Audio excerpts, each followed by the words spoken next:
I got so much motherfucking design on right now. Break it down, bring it back, make it clap. I got 3 old thoughts, new block, where that thing. Bitches on my line, and you know they come straight. Hold up, what it not, 45, scope it down, like, whoa. How you fucking with these hoes up? Assalamualaikum warahmatullahi wabarakatuh. Salam sejahtera untuk kita semua. Puji syukur kita panjatkan kehadirat Tuhan Yang Maha Esa yang telah memberikan kita kesempatan serta kesehatan sehingga kita bisa menyelesaikan tugas ini tepat waktu. Sholawat serta salam tak lupa pula kita haturkan kepada junjungan kita Nabi besar Muhammad SAW. Sebelumnya, terima kasih kepada Ibu dosen Dr. Haja Syamsida MPD selaku dosen pengampu pada mata kuliah perkembangan peserta didik dan teman-teman sekalian yang saya banggakan. Perkenalkan, nama saya Nurmayanti dengan NIM 21020850104 dari kelas PKK 01 jurusan Pendidikan Kesejahteraan Keluarga Fakultas Teknik Universitas Negeri Makassar, angkatan 2021. Baik, pada kesempatan kali ini saya akan memaparkan hasil analisis kasus terkait perkembangan peserta didik.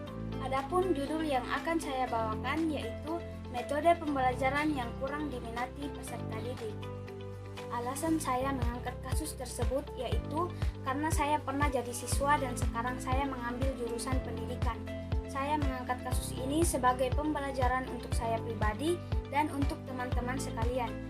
Menjadi seorang guru mungkin tidak mudah di mana kita akan menghadapi berbagai karakter dan pribadi dari setiap siswa yang kita ajar. Kita memerlukan suatu pengetahuan tentang metode pengajaran yang tepat untuk kita gunakan saat mengajar, agar siswa dapat dengan mudah untuk memahami apa yang sedang kita ajarkan. Di sini saya akan menjelaskan masalah yang dihadapi siswa dan solusi yang bisa saya berikan terkait metode pembelajaran. Adapun pokok pembahasan yang akan saya paparkan yaitu yang pertama kronologi kasus, teori pendukung, estimasi solusi, dan yang terakhir kesimpulan. Langsung saja kita masuk pada pokok bahasan yang pertama yaitu kronologi kasus. Banyak sekali siswa yang kurang menyukai pembelajaran maupun metode pembelajaran yang diterapkan dalam setiap proses pembelajaran yang diterapkan di sekolah. Teman-teman saya juga banyak merasakan hal tersebut di mana mereka tidak minat belajar di satu mata pelajaran tertentu, misalnya pelajaran matematika maupun pelajaran umum lainnya. Tergantung dari cara membawakan materi tersebut bagaimana. Jika cara membawakan bagus dan menyenangkan, maka akan cepat pula ditangkap dan dipahami oleh siswa. Kasus tersebut mungkin sudah tidak asing lagi bagi kita dan saya rasa rata-rata dari setiap siswa mulai dari SD sampai SMK merasakan kasus tersebut. Pokok bahasan yang kedua yaitu teori pendukung. Pertama, faktor internal. Setiap siswa pasti memiliki kasus tersebut karena tidak semua mata pelajaran harus dikuasai dalam waktu yang bersamaan.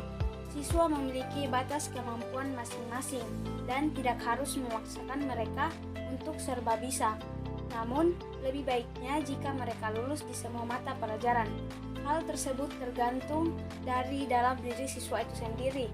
Jika mereka menyukai atau menjiwai untuk selalu belajar, maka mereka juga pasti akan merasa senang jika mengikuti proses pembelajaran. Yang kedua, konsep intelijensi dan bakat. Kecerdasan spasial yaitu kemampuan mempersepsi dunia ruang visual secara akurat dan melakukan transformasi persepsi tersebut. Body kinestetik yaitu kemampuan untuk mengontrol gerakan tubuh dan menangani objek secara terampil. Interpersonal yaitu kemampuan untuk mengamati dan merespon suasana hati, temperamen, dan memotivasi diri. Dan yang terakhir, intrapersonal yaitu kemampuan untuk memahami perasaan, kekuatan, dan kelemahan serta intelijensi sendiri. Selanjutnya, kebutuhan dan tugas perkembangan remaja. Salah satu aspek penting dalam membahas perkembangan manusia adalah kebutuhan dasar yang melekat pada setiap orang. Abraham Maslow adalah tokoh yang terkenal dalam menguraikan kebutuhan dasar tersebut. Maslow mengemukakan beberapa kebutuhan dasar manusia sebagai suatu hierarki, artinya orang akan berupaya memenuhi kebutuhan hidupnya dari yang paling dasar menuju yang paling tinggi. Kebutuhan pengetahuan atau knowledge needs Untuk mencapai aktualisasi diri secara memadai, manusia membutuhkan sarana. Dalam perkembangan teori kebutuhan, dikemukakan bahwa manusia memiliki kebutuhan yang lebih tinggi dari aktualisasi diri, yaitu kebutuhan akan pengetahuan. Hanya orang yang berilmu yang mampu mengaktualisasikan diri secara memadai.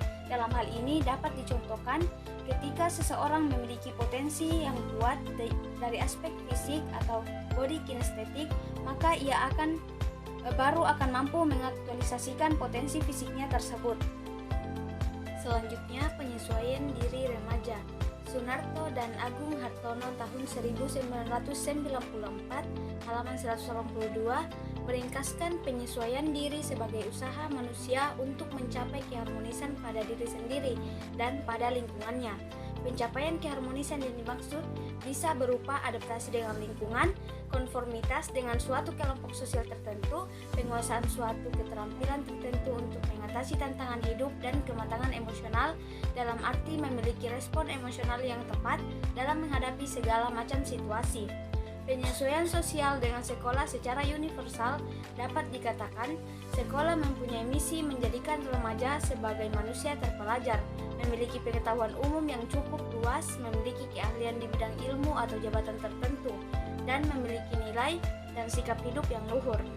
Penunaian fungsi ini tidak mudah dan banyak kali mengalami kegagalan, terlepas dari soal fungsi sekolah dan penunaiannya yang kurang memuaskan tersebut. Oleh banyak kalangan diakui bahwa sekolah adalah suatu arena atau wacana tempat orang-orang menuntut ilmu atau menjadi pintar. Teori pendukung yang terakhir yaitu faktor eksternal atau faktor dari luar, misalnya keluarga. Sedini mungkin orang tua diharapkan mampu menjadi madrasah pertama anak, di mana anak perlu mendapatkan pendidikan mendasar mengenai apa yang perlu dia ketahui di usianya yang masih anak-anak.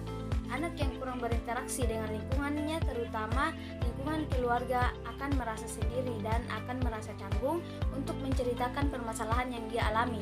Jika anak mendapatkan interaksi yang baik dalam keluarga, maka anak juga pasti aktif dalam berinteraksi di luar dan cepat beradaptasi dengan lingkungan barunya.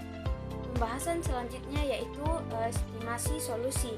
Anak sebelum masuk usia remaja perlunya untuk diberi bekal yang baik sedari dini. Misalnya meluangkan waktu untuk bercerita dengan anak, maka jika dia masuk di usia remaja nanti, dia akan lebih mudah untuk beradaptasi dan berinteraksi dengan lingkungan yang baru dia kenal. Untuk lingkungan sekolah dapat memberi metode pembelajaran yang umumnya akan lebih disukai oleh peserta didik, agar mereka bisa lebih senang dalam belajar dan tidak merasa tertekan, sehingga mereka lebih bisa untuk memahami apa yang sedang diajarkan.